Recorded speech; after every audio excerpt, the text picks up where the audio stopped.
The crowd went silent. The music stopped mid-note, and just as the priest asked if Daniel would take Clara as his wife, he looked at her with eyes that had suddenly turned cold, distant, as if the man she thought she knew had vanished completely. His jaw tightened. His hands, which moments before had been trembling with what everyone assumed was nervous excitement, now hung steady at his sides.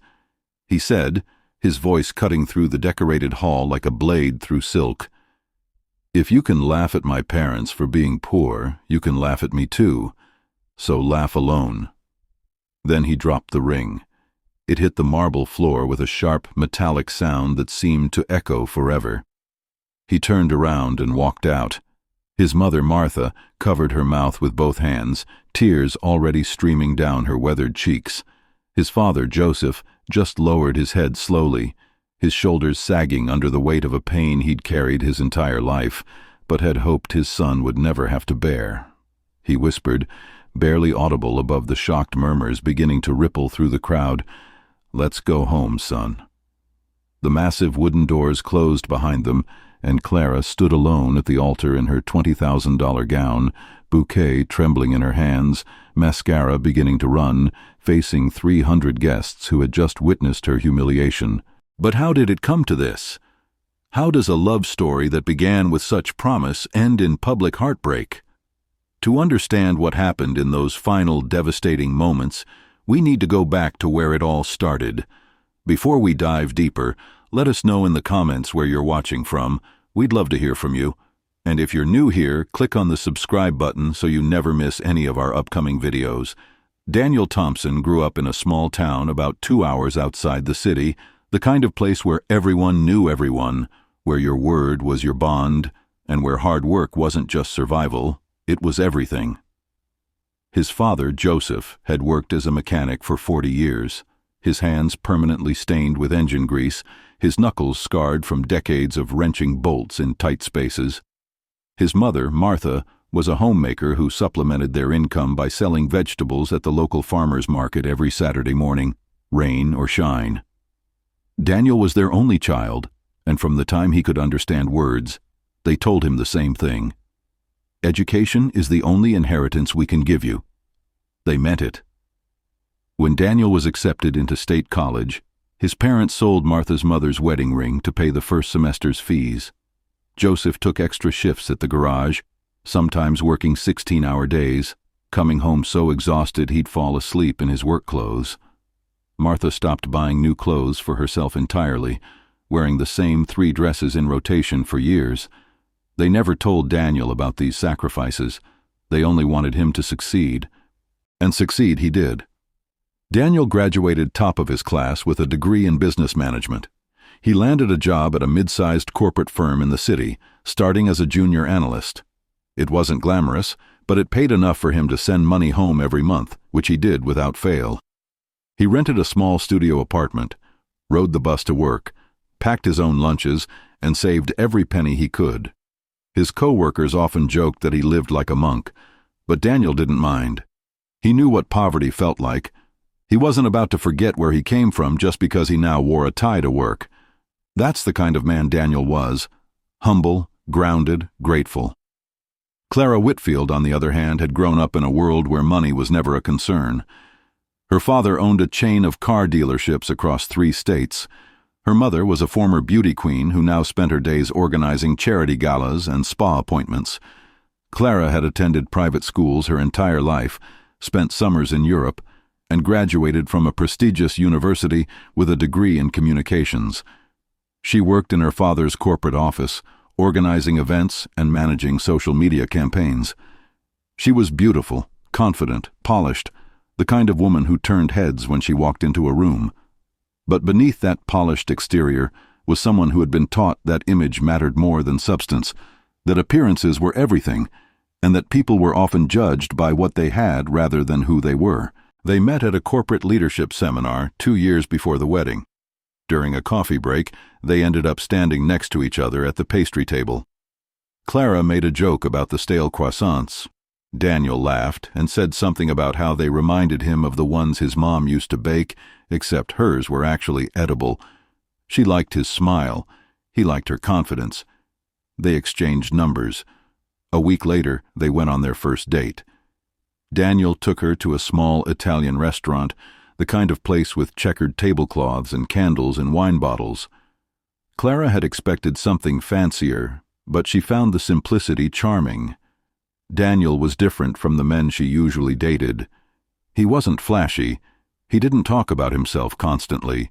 He asked her questions and actually listened to her answers. He was genuine, and in a world full of shallow connections, that felt rare.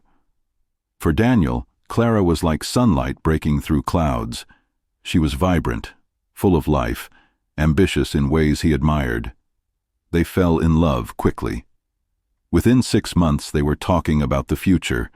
A year in, Daniel proposed. He saved for 3 months to buy her a ring, nothing extravagant, but meaningful. She said yes. Her parents were less enthusiastic. Her mother had made it clear from the beginning that she thought Clara could do better, but Clara brushed it off. She loved Daniel. That was supposed to be enough. But love, as they would both learn, isn't always enough when respect is missing. The cracks started small. Daniel had always been open about his background. He talked about his parents with pride, about how hard they'd worked, about the sacrifices they'd made. Clara listened, nodded, smiled, but she never really understood. To her, poverty was an abstract concept, something that happened to other people, something you saw in documentaries. It wasn't real. It wasn't personal. And because it wasn't personal, she never fully grasped what his parents meant to Daniel, that they weren't just his family, but his foundation, his reason, his proof that love could be stronger than circumstance. About 8 months before the wedding, Daniel insisted Clara visit his parents. She'd been putting it off, always finding some excuse, but this time he was firm. He wanted her to meet the people who mattered most to him, so she agreed. They drove out on a Saturday morning. The closer they got to his hometown, the quieter Clara became. The roads got narrower, the houses got smaller. When they finally pulled up to Daniel's childhood home, a modest single-story house with faded blue paint and a small front yard, Clara's smile faltered. She tried to hide it, but Daniel noticed. If you're still watching at this point, drop a comment with, "I'm still here." Let's see who's truly following this shocking story. Inside, Joseph and Martha were waiting. They'd been preparing for days. Joseph had washed his old sedan twice. Martha had cooked a feast, her famous chicken stew, cornbread, apple pie. They were nervous, excited, desperate to make a good impression. When Clara walked in, Martha hugged her immediately. Joseph shook her hand firmly, his rough palm enveloping hers. They offered her the best seat in the living room, brought her fresh lemonade, asked her questions about her job and family. They were warm, genuine, kind. Clara smiled. She said all the right things. She complimented the food. She laughed at Joseph's jokes. But inside, she felt uncomfortable. The house was too small. The furniture was too old. The decorations were too simple. She couldn't stop comparing it to her own childhood home with its marble floors and chandelier. She kept thinking, this is where Daniel grew up. Later that evening, driving back to the city, Clara called her best friend. She thought Daniel couldn't hear her, but the car was quiet. She said, "They're really sweet, but, oh my God, it's so rural. Like, I could never live like that. I mean, I love Daniel, but I'm so glad we're building our own life, you know?" Daniel's hands tightened on the steering wheel. His jaw clenched. But he didn't say anything. He told himself she didn't mean it the way it sounded. She was just being honest with her friend. Love could bridge that gap, couldn't it? As the wedding date approached, Clara threw herself into planning. She wanted everything to be perfect. She hired a luxury wedding planner. She booked a 5-star hotel ballroom. She ordered a custom gown from a designer in New York. She insisted on a live string quartet, imported flowers, a 7-tier cake, and a videographer who had worked with celebrities. The budget ballooned to over $80,000. Daniel was uncomfortable with the extravagance, but Clara assured him it was normal, that it was their special day, and they deserved it. Joseph, ever the humble man, wanted to help. One evening he called Daniel and said, "Son, we know you've got everything under control, but your mother and we'd like to contribute something. We can bring homemade wine from our village. Your uncle makes it. It's really good. And maybe your mother can make some of her pastries for the dessert table. We just want to be part of it." Daniel's heart swelled. He told Clara about the offer that night. Her reaction was immediate. She laughed, not a cruel laugh, but a dismissive one. She said, "Oh no, Daniel, this is a high-class wedding. We've already hired professionals. We can't just have random homemade stuff. People will notice. Your parents are sweet, but they don't understand this kind of event." Daniel stared at her. "They're not random. They're my parents." Clara softened her tone. "I know, baby. I didn't mean it like that. I just mean everything has to match. It's already planned, but they'll be there, and that's what matters, right?" Daniel wanted to argue, but he didn't. He swallowed his frustration. He told himself it was just wedding stress. The wedding day arrived. The venue was breathtaking. Crystal chandeliers hung from the ceiling. White roses lined every aisle. The air smelled of expensive perfume and champagne. Guests arrived in designer suits and gowns, their jewelry glittering under the lights. It was everything Clara had dreamed of. Daniel's parents arrived quietly. Joseph wore the same suit he'd worn to his own wedding 40 years ago, cleaned and pressed. Martha wore a lilac dress she'd bought from a thrift store and altered herself. They looked proud but out of place, like two sparrows who had wandered into a palace. They found their seats near the back. Clara's friends noticed them immediately. One of them, a woman named Madison, leaned over to another bridesmaid and whispered, "Who invited the janitor and his wife?" They laughed quietly, but Martha heard. She was standing near the entrance when the words reached her. Her face went pale. She looked down at her dress, suddenly ashamed of it. Joseph squeezed her hand. He didn't say anything. His touch said, "Ignore them. We belong here. Our son wants us here." When Daniel saw his parents, he lit up. He walked over immediately and hugged his mother tightly. "You both made it. That's all I wanted." Martha held him close, blinking back tears. Joseph clapped him on the shoulder, pride radiating from his face. Clara, standing nearby, smiled for the cameras, but it was a practiced smile. Behind it, she was already counting down the hours until this was over. The ceremony went smoothly. Vows were exchanged, rings were presented, the crowd applauded, and then came the reception. The ballroom was filled with music and laughter, waiters circulated with champagne, toasts began. Clara's father went first, delivering a polished speech about love and partnership. Her maid of honor followed, sharing funny stories. Then Joseph stood. He hadn't planned to speak, but Daniel had asked him, and he couldn't say no. He walked to the microphone slowly, his hands shaking slightly. He cleared his throat. The room quieted. He began, "I'm not good with words like some of you folks, but I just want to say, my wife and I, we may not have much. We don't have fancy degrees or big houses. But we have love. And we raised a son who knows what love means. Seeing him find someone who makes him happy, that's the greatest gift we could ever ask for. So thank you, Clara, for loving our boy. And Daniel, we're so proud of you. We always have been." The crowd clapped. Some people smiled. Joseph's words were sincere, and anyone paying attention could feel it. He walked back to his seat, relieved it was over. Martha squeezed his hand. Daniel wiped his eyes, and Clara leaned over to her bridesmaid Madison and whispered, "God, this is embarrassing. He sounds like a bus driver giving a sermon." Madison giggled, but what neither of them realized was that the microphone on the stage hadn't been turned off. Clara's voice, meant only for Madison's ears, carried through the speakers, not loudly, but just enough for the people at the front tables to hear, just enough for Joseph to hear, just enough for Martha to hear. The hall didn't go completely silent, but there was a shift, a ripple. Heads turned, conversations paused, people looked at each other with wide eyes. Did she just say that? Martha's face crumpled. She dropped her champagne glass. It shattered on the marble floor, the sound sharp and final. Joseph didn't move. He just stared straight ahead, his face expressionless. But his eyes were full of pain. Daniel, who had been smiling just seconds before, froze. He turned toward Clara, his expression shifting from confusion to disbelief to something much darker. Clara realized immediately. Her face went pale. She looked around, saw the stares, the whispers, the cameras still recording. She forced a laugh, trying to salvage it. "I was just joking. You all know how I joke." But no one laughed, no one smiled.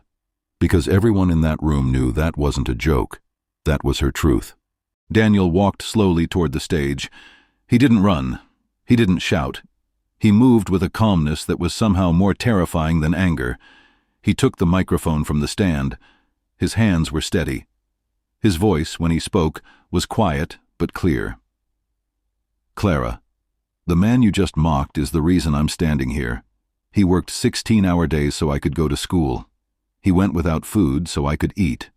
He taught me what honor means.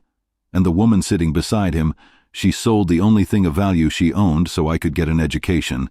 She wore the same 3 dresses for years so I wouldn't have to feel ashamed. They are the reason I know how to love. They are the reason I know how to give. And you just laughed at them, in front of everyone, on what was supposed to be the happiest day of my life." Clara tried to interrupt. "Daniel, I didn't mean—" He raised his hand gently. "No, you meant every word. Because respect isn't a mistake, it's a choice. And you chose to disrespect the 2 people I love most in this world." He reached into his pocket and pulled out his wedding ring. He placed it carefully on the edge of the stage. "If you can laugh at my parents for being poor, you can laugh at me too. So laugh alone." He turned and walked toward the exit. Joseph and Martha stood. They didn't hesitate. They followed their son. The 3 of them walked out together. The doors closed behind them, and Clara stood alone at the altar, surrounded by 300 guests, under lights that suddenly felt too bright. The video started circulating within hours. By the next morning, it was everywhere. Social media exploded. The headline that trended worldwide was simple but devastating. "Groom walks out at altar after bride mocks his poor parents." The internet sided with Daniel, comments flooded in by the thousands. She got exactly what she deserved. Imagine disrespecting the people who sacrificed everything. Daniel is a king for standing up for his parents. Clara's Instagram was flooded with hate messages. She deleted the app within 2 days. Her sponsors dropped her. Her friends distanced themselves. Her father's business even faced backlash. Clara locked herself in her apartment. She didn't eat. She barely slept. She spent hours reading every cruel comment, every judgment. She wanted to defend herself, but she knew it wouldn't matter. The internet had made up its mind. Meanwhile, Daniel stayed offline. He didn't release a statement. He didn't do interviews. He went home to the small house with the faded blue paint. Back to his parents. Joseph and Martha didn't ask about the wedding. They just welcomed him home. Martha made his favorite meal. Joseph sat with him on the porch in comfortable silence. One evening, about a week after the wedding, Joseph finally spoke. "Son, I know you're hurting, but don't let this make you bitter. Clara made a mistake, a big one, but people raised in comfort often forget what respect costs. They don't mean to be cruel. They just don't know any better. You did the right thing by walking away. You stood up for us, but don't let this poison your heart." Months passed. The story gradually faded from public consciousness, but for the people involved, the wounds were still fresh. Clara, who had once been confident and vibrant, became a shell of herself. She stopped going out. She got a job at a nonprofit, something quiet and behind the scenes. She started therapy. Slowly, painfully, she began to unpack her beliefs. She realized she'd been taught her entire life that worth was tied to wealth, that success was measured by status. And when she met Joseph and Martha, people who had nothing by her standards but everything by theirs, It challenged her entire worldview. It made her uncomfortable. So instead of confronting that discomfort, she'd dismissed them. She'd mocked them. And in doing so, she'd destroyed the one real thing she'd ever had. Nearly 6 months after the wedding, Clara made a decision. She drove to Daniel's hometown. She knocked on the door of the small house. Martha answered. Her face registered surprise, then something softer. She didn't smile, but she didn't slam the door either. She just said quietly, "Clara." Clara's voice broke. "Mrs. Thompson, I'm so sorry. I know I don't deserve your forgiveness. I know I hurt you. But I needed you to know that I've spent every day since then regretting what I said. I was wrong. I was cruel. And I'll carry that with me for the rest of my life." Martha looked at her for a long moment. Then she stepped aside. "Come in, child." They sat in the living room. Martha made tea. They talked for over an hour. Clara explained everything, her upbringing, her fears, her insecurities, the beliefs she'd been taught and never questioned. She didn't make excuses. She just spoke honestly. Martha listened. When Clara finished, Martha reached across the table and took her hand. "We all lose our way sometimes, child. What matters is whether we find our way back. You hurt us. You hurt my son. But I can see you're hurting too, and I forgive you." Clara broke down completely. Martha held her and let her cry. Joseph came home later. He saw Clara and stopped. His face was unreadable. He nodded at her but didn't say much. His pride was still wounded. Then Daniel walked in. He'd been out back fixing the fence. He stopped when he saw Clara. Their eyes met. Neither spoke for a moment. Then Clara stood. "Daniel, I don't expect you to forgive me. I just needed you to know that I understand now. I understand what I lost. And I understand why you walked away. You were right.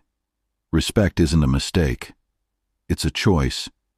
And I made the wrong choice. I'll regret it for the rest of my life." Daniel looked at her. He saw the weight she was carrying.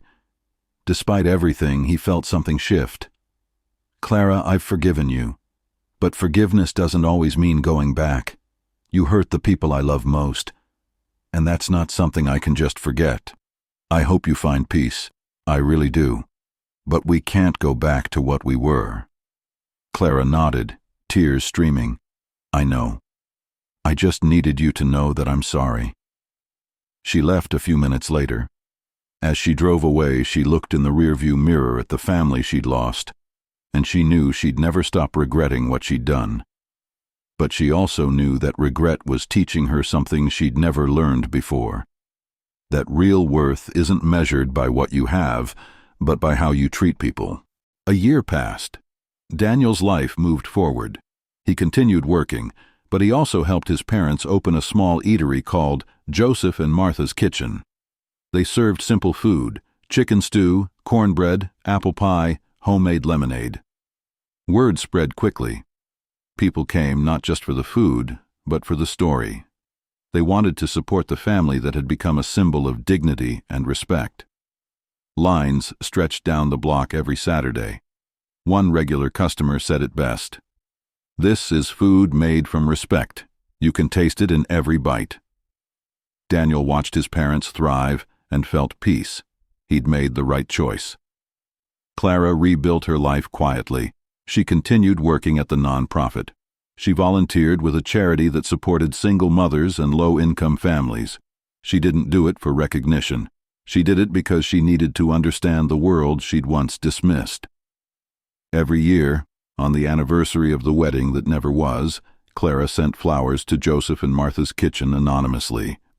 Martha always knew who they were from, and every year she'd place them on the counter and whisper a quiet prayer for the young woman who had lost so much but was finally learning what mattered. Joseph and Martha grew old gracefully. Their restaurant became beloved. Daniel visited every weekend.